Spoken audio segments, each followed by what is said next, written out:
Assalamualaikum warahmatullahi wabarakatuh.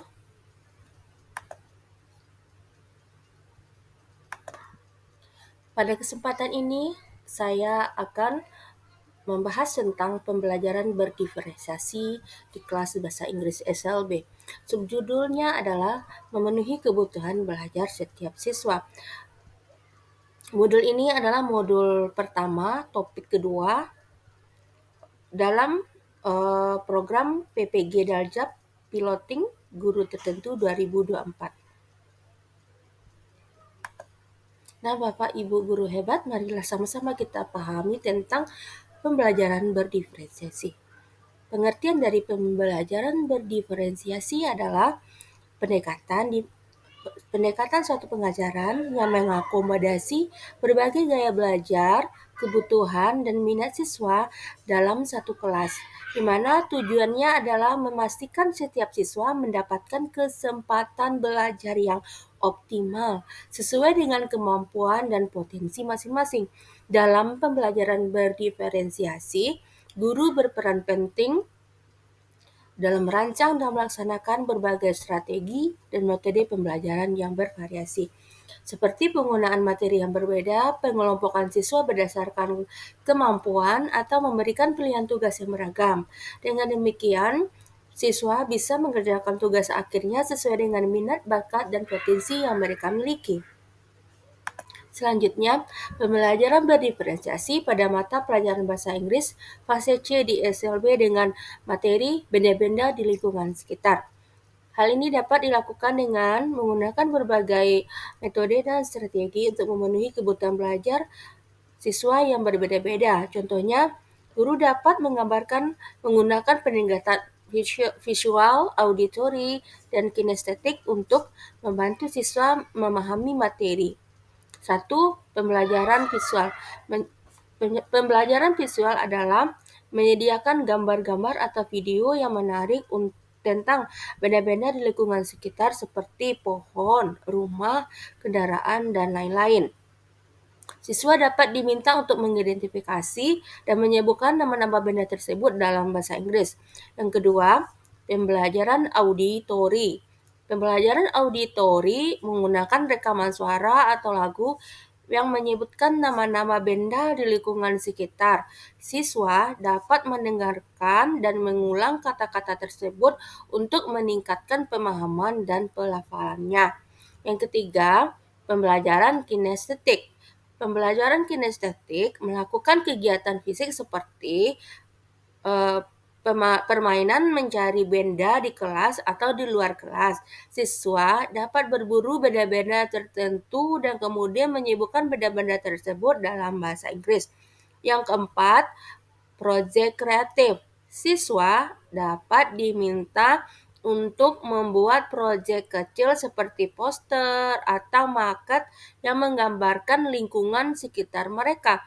Mereka harus menuliskan benda-benda dalam bahasa Inggris di proyek tersebut dan kemudian mempresentasikannya di kelas. Yang kelima, diskusi kelompok.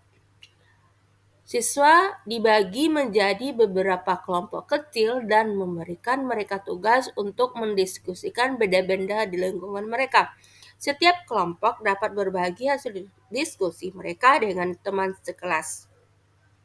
Dengan menggunakan metode tersebut, pembelajaran dapat menjadi lebih menarik, efektif, serta dapat mengakomodasi semua gaya belajar siswa.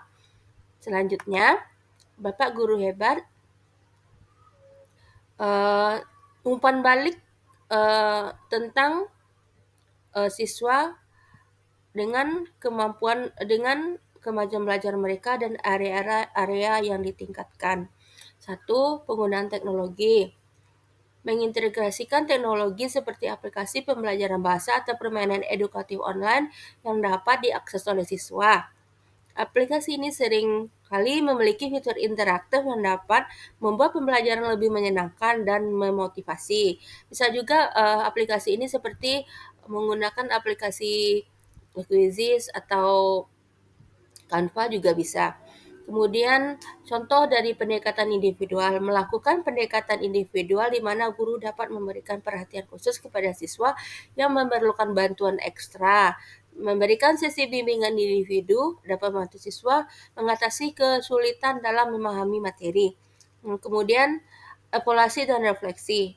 Melakukan evaluasi secara berkala untuk mengukur pemahaman siswa terhadap materi yang telah diajarkan. Evaluasi ini dapat berupa tertulis, lisan, atau melalui proyek yang mereka kerjakan. Setelah itu, lakukan refleksi bersama untuk mengetahui apa yang sudah baik dan apa yang perlu diperbaiki pada saat pembelajaran. Selanjutnya adalah tentang pentingnya pembelajaran berdiferensiasi di SLB 1. Kenapa penting?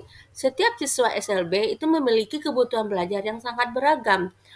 Yang kedua, pembelajaran disesuaikan dengan untuk dapat meningkatkan motivasi dan kepercayaan diri siswa. Yang ketiga, pembelajaran yang disesuaikan dapat meningkatkan motivasi dan kepercayaan diri siswa. Langkah-langkah menerapkan pembelajaran berdiferensiasi. 1. Kenali siswa. Lakukan asesmen awal untuk mengetahui kekuatan, kelemahan, minat, dan gaya belajar siswa. Yang kedua, merencanakan pembelajaran. Buatlah rencana pembelajaran yang fleksibel dapat disesuaikan. Yang ketiga, diferensiasi konten, proses, dan produk sesuai materi, aktivitas, dan hasil akhir pembelajaran. Yang keempat, evaluasi. Lakukan evaluasi secara berkala untuk melihat perkembangan siswa. Contoh penerapan di kelas, diferensiasi konten, menyediakan teks bahasanya dengan tingkat kesulitan yang berbeda. Diferensiasi proses, memberikan aktivitas seperti membuat poster, presentasi, atau video. Diferensiasi produk, memungkinkan siswa untuk membeli format tugas akhir sesuai dengan minat mereka. Tantangan dan solusi. Waktu, membutuhkan waktu yang ekstra untuk materi yang sangat beragam. Kedua, sumber daya membutuhkan berbagai macam bahan ajar. Yang ketiga, solusi.